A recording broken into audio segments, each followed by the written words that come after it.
오늘은 서울대병원 MRI 검사가 있는 날, MRI를 통해 내 머리 혈관의 모양이 어떤지 확인하기 위한 것인데, 아직 내 머릿속에는 혈관 덩어리가 있어서 이 덩어리를 줄이려고 여러 번 시술을 했었다.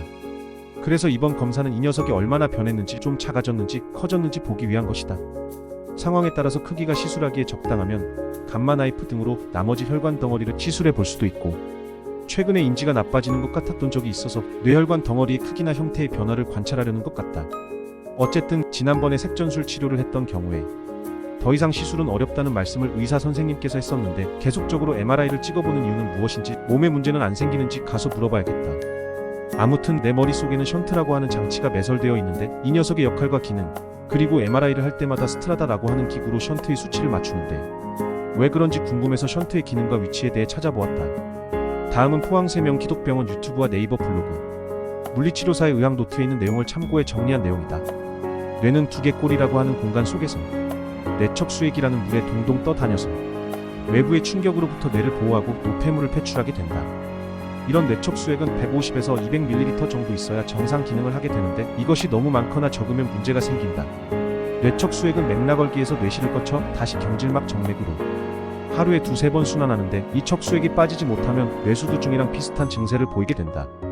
척수액의 흐름이 방해가 되면서 머리에 물이 차는 증상, 즉 수두증 증상이 생기는데, 출혈에 의해서 이 순환에 문제가 생기는 경우에도 머리에 물이 차게 된다.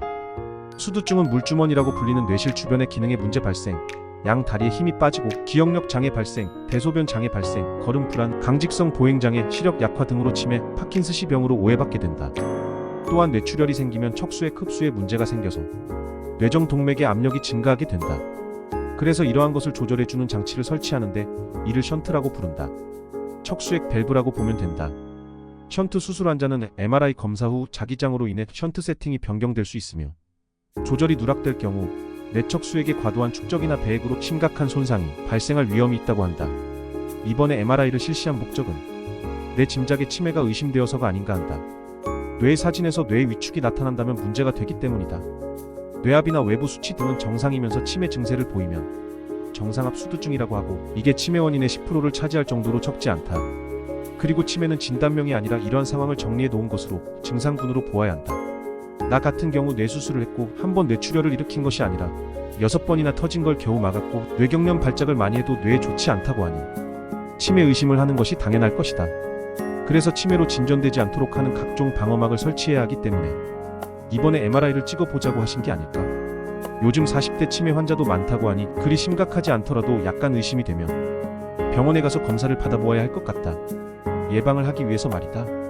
근데 이번에 나의 검사비는 27만원 정도가 나왔는데 90%가 실비보험으로 처리가 되었다. 실비보험이 없었다면 어떻게 됐을까? 뇌출혈 걸린 후부터 지금까지 어휴, 상상하기도 힘들다. 아직 실손보험 안 드신 분들은 빨리 가입하시라고 말씀드리고 싶다. 이상 MRI 검사 후기 끝.